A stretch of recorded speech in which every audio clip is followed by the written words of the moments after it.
What's good, everybody? RJ Shelton here, back with another episode of Plain and Simple. Hopefully, you guys had a wonderful weekend. Let's go ahead and hop right into this. You already know what we do on here. The Green Bay Packers went ahead and beat the Minnesota Vikings 23-6. The total offense was 288 yards, 142 yards passing, 146 rushing. Very balanced. And an average of 4.4 per carry. Third down efficiency, 7 of 14. Allowed 1 sack. Only 2 penalties. Time possession was in our hands. 37 minutes and 15 seconds. We were 3 for 3 on field goals, which is huge, and we were 2 of 4 in the red zone. The stats right there that are really concerning is that 2 for 4 in the red zone. We should be 100% every time we step on the field with the offense.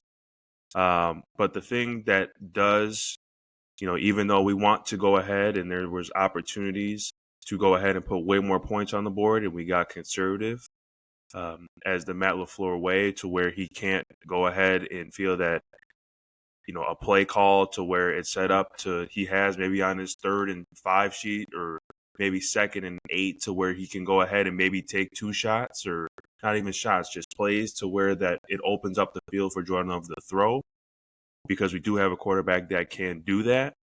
But he just gets in pressure situations, as we saw in this game, and it was very evident to see that our defense is doing what they were doing. But 146 yards rushing. You did have Josh Jacobs out. Literally blanking on the name here. Give me a sec here.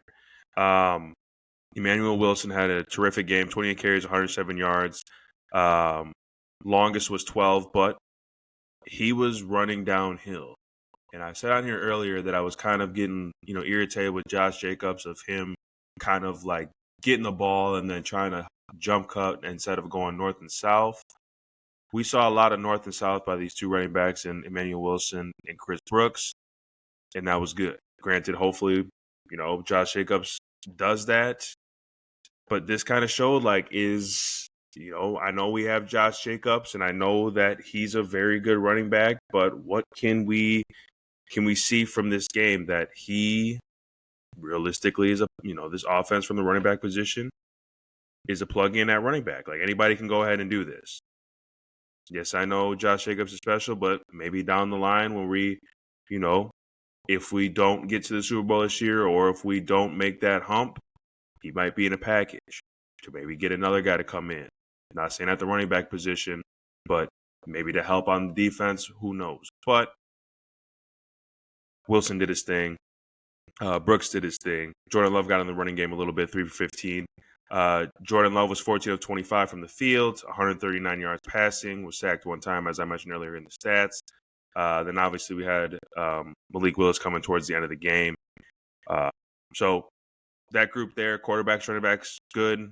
Wide receivers, good as well. Watson had 5 receptions for 49 yards. Wicks has 2 receptions for 32. Romeo Doubs had 2 for 23. Williams, again, was in the passing game, had 2 for 18. Fitzpatrick and Musgrave both had catches over 10 or over 5 yards. Seeing that the tight ends need to kind of step up a little bit, still need more improvement. I mean, there was times where they're falling over, missing blocks. I'll give one to Fitz, though, to where he caught the ball and got his weight underneath him and ran a guy over, I guess it was, for whatever that 11 yards that he had in the game. But got to be better on this set. With this offense, though, with this game, you just can't go 3 and out. And I don't care what the momentum of the game is.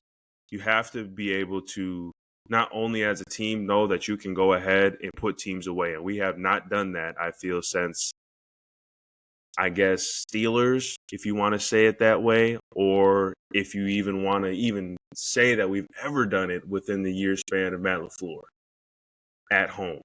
So it's really to a point where you see that he needs to go ahead and have someone next to him helping him and letting them know, like, hey, listen, like, I know that you want to go ahead and win this game, but we kind of need to put the foot down. And then you go ahead and you see him sit there, and he'll say the same old when it comes to press conferences. Jordan will say the same old, but it's like no one's going to challenge him. And I think once the day comes where Jordan Love says, man, you know what? Screw this, man. I'm about to do my own thing. Because he knows, and as you saw, those plays aren't getting in. I feel that he's still talking to him within like that 10-second range where it turns off, so and therefore he can't read the defense. And again, that goes back to preparation. And it goes back to attention to detail of what you're trying to do. You already know what you're doing throughout the week. So there's the games, the play should be in. It should already be called. It should be ready to go. We can't have this by Matt LaFleur. Even though this is a good win, can't have this by Matt LaFleur. Let's talk about the defense here. I mean, Jesus. 5 takeaways. Well, I think it was like 6 sacks. I don't have the stats in front of me here, so don't go ahead and get mad at me here. But 5 sacks, 2 interceptions, should have been 3. Valentine didn't time his jump well. And you hold this team to 52 passing yards and 93 yards rushing for a total of 145 yards. Take it every time. And you wonder why our offense was the way it was, because our defense was so dominant. McDuffie with the pick, Williams with the pick.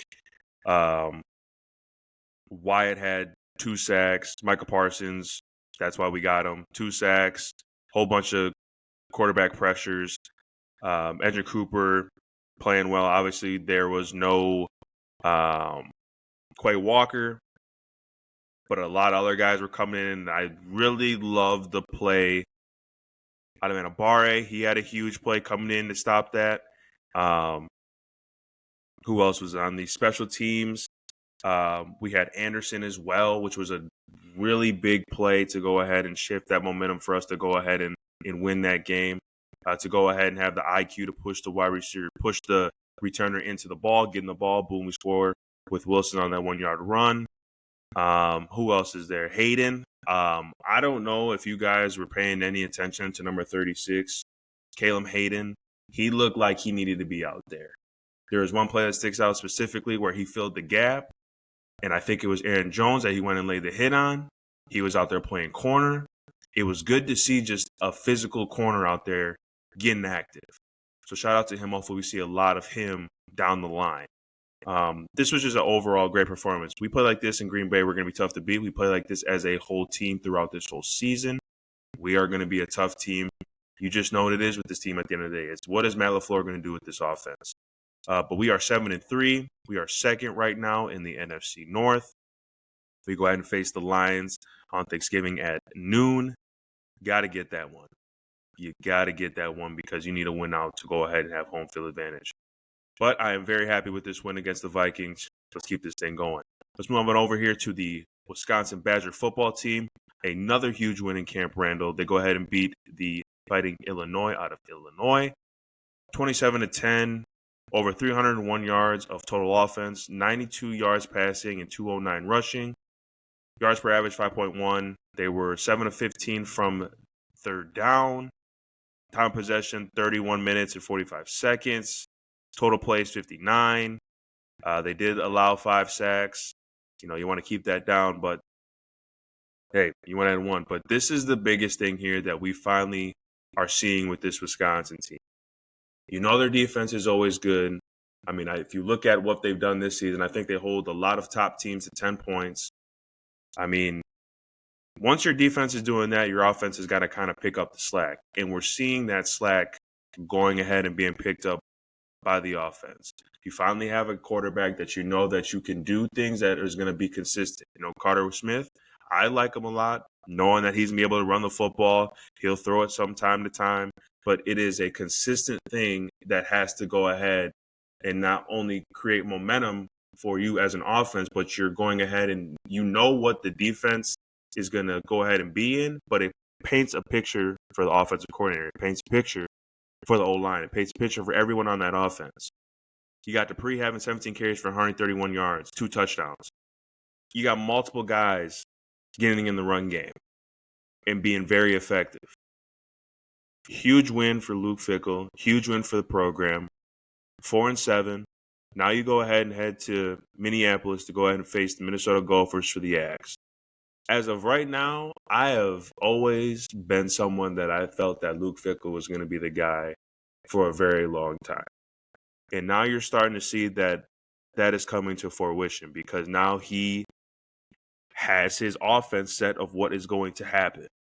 When you have a quarterback in college football, that number one, that I feel that Carter Smith is a leader, he's a competitor, and he's going to go ahead and make sure that he gives 110% every time he's on the field. And that rubs off to everyone that's on the offense, the defense, the coaching staff, the fans, hopefully.